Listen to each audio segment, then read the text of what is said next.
대규모의 화장품 시장이자 우리나라 화장품 수출의 60% 이상을 차지하며 여전히 K-뷰티의 최우선 시장으로 자리매김하고 있는 중국. 최근 빠르게 변화하는 시장 흐름 속에서도 중국 내 우리나라 화장품에 대한 인기는 베이징, 상해 등 1선 도시를 넘어 2, 3선 도시까지 그 영역을 넓혀가고 있는데요. 그래서 지난 4월 대한화장품산업연구원은 중국 틈새 시장 공략을 노리는 국내 15개 기업과 함께 중국 시장 개척단을 꾸려 중국 난징에 다녀왔습니다.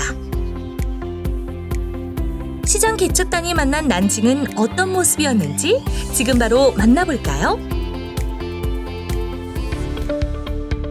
지피지기면 백전백승! 중국 시장에 성공적으로 진출하기 위해선 현지 시장의 수요를 정확하게 파악하고 시장 내 K-뷰티의 동향에 대해 이해하는 과정이 필요하겠죠? 그래서 시장 개척단은 가장 먼저 난징 내 다양한 유통 채널들을 방문해 보았습니다.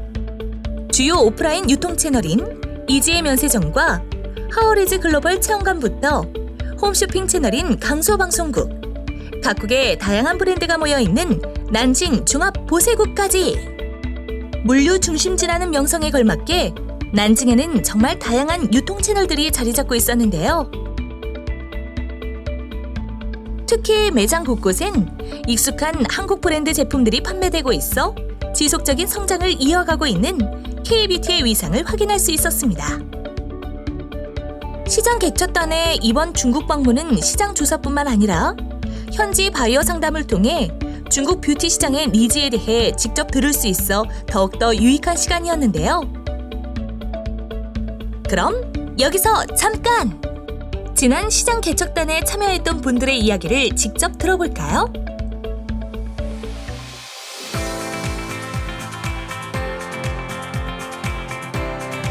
가장 기억에 남는 곳은 O2O 플랫폼 매장이었습니다. 방송국, 주유소 등의 매장이 위치해 있었으며 공무원 및 직원 복지카드로 구매가 이루어지고 온라인과 오프라인의 특장점이 결합되어 가성비를 중요시하는 중국인들에게 잘 맞는 유통 채널이라고 생각이 됩니다.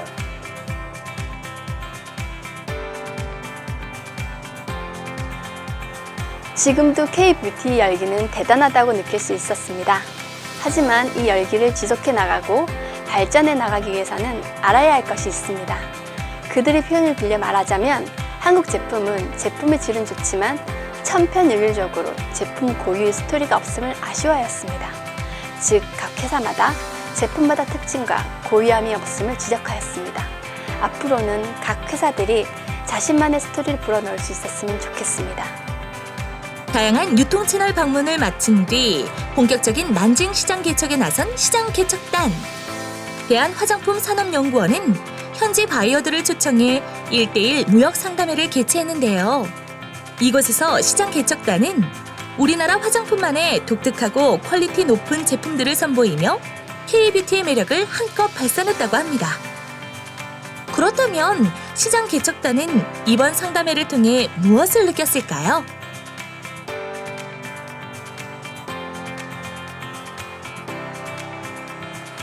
바이어들의 많은 관심에 기분은 좋았지만 위생허가와 상표 등록, 물류 등에 대한 준비가 많이 부족했음을 느낄 수 있었습니다. 향후 중국 진출을 위한 준비의 방향성을 잡을 수 있었던 시간이었습니다.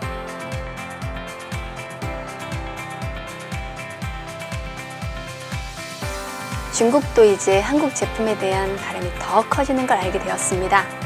기존의 제품 시장들도 있겠지만 앞으로는 점점 단순히 질 좋은 제품만이 아니라 제품의 스토리가 숨쉬고 있고 제품마다 고유함이 있는 제품을 원하고 찾게 될 것 같습니다. 최근 중국 화장품 수출에 청신호가 켜진 가운데 다시 한번 성장에 박차를 가하고 있는 우리나라 화장품. 이번 난징 방문을 계기로 더 다양한 한국 브랜드의 화장품들이 중국 대륙 곳곳에 성공적으로 진출할 수 있기를 바라며 앞으로 K-뷰티의 열풍을 선도할 시장 개척단을 코스티비가 응원할게요. 다음 시간엔 중국의 또 다른 곳으로 떠나볼 예정이니 많이 기대해주세요. 그럼 여러분, 다음 시간에 만나요.